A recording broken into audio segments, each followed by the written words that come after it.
Taiwan पर अपना दावा करने वाले चीन ने आज शुक्रवार को जहां अमेरिकी संसद की अध्यक्ष नैन्सी पेलोसी पर प्रतिबंध लगा दिया है, वहीं लगातार दूसरे दिन सैन्य अभ्यास करते हुए ताइवानी एयरस्पेस का उल्लंघन किया है।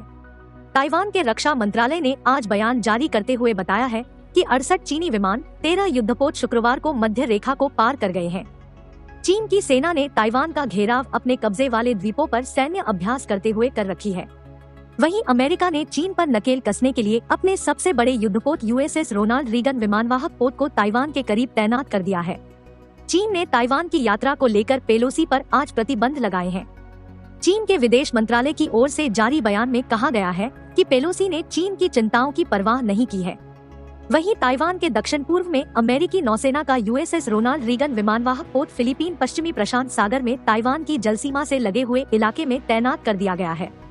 यूएस नेवी 7th फ्लीट के प्रवक्ता ने कहा, यूएसएस रोनाल्ड रीगन और उनका स्ट्राइक ग्रुप फिलीपीन सागर में एक स्वतंत्र और खुले इंडो पैसिफिक के समर्थन में जारी अभियान के तहत नियमित गश्त में है। जापान के विशेष आर्थिक क्षेत्र में प्रक्षेपास्त्र छोड़ना अभिप्रायपूर्ण उकसावे का प्रतीक। अमेरिका के विदेश मंत्री एंटोनी ब्लिंकन ने शुक्रवार को कहा कि ताइवान को लक्षित करके चीन की ओर से किया जा रहा सैन्य अभ्यास और जापान के विशेष आर्थिक क्षेत्र में प्रक्षेपास्त्र छोड़ा जाना अभिप्रायपूर्ण उकसावे का प्रतीक है और उन्होंने चीन से अपने कदम वापस खींचे। ब्लिंकन ने कंबोडिया में दक्षिण पूर्व एशियाई देशों के संघ आसियान की बैठक से इतर संवाददाताओं से कहा कि पेलोसी की यात्रा शांतिपूर्ण रही और यह ताइवान को लेकर अमेरिका की नीति में परिवर्तन का परिचायक नहीं है। चीन सैन्य गतिविधियों को बढ़ावा देने के बहाने कर रहा।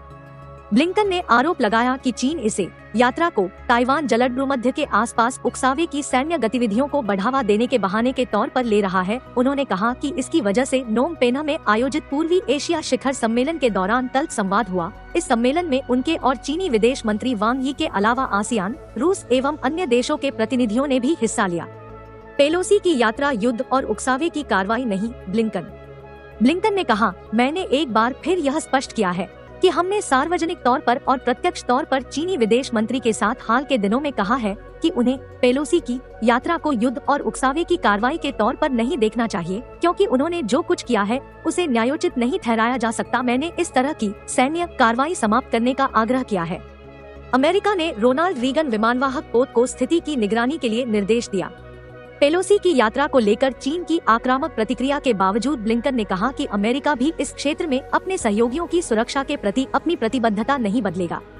अमेरिकी रक्षा विभाग ने रोनाल्ड रीगन विमानवाहक पोत को स्थिति की निगरानी के लिए सामान्य क्षेत्र में मौजूद रहने का निर्देश दिया है। उन्होंने कहा, हम उन जगहों पर हवाई और समुद्री मार्ग की यात्रा करते रहेंगे जहां अंतर्राष्ट्रीय कानून हमें इसकी इजाजत देता है। हम ताइवान जलभूमध्य से मानक विमान एवं समुद्री पारगमन जारी रखेंगे। जापान के आर्थिक क्षेत्र में चीनी प्रक्षेपास्त्र चलाए जाने के संबंध में ब्लिंकन ने कहा कि अमेरिका चीन की खतरनाक कार्रवाई के मद्देनजर जापान के साथ मजबूती से खड़ा है।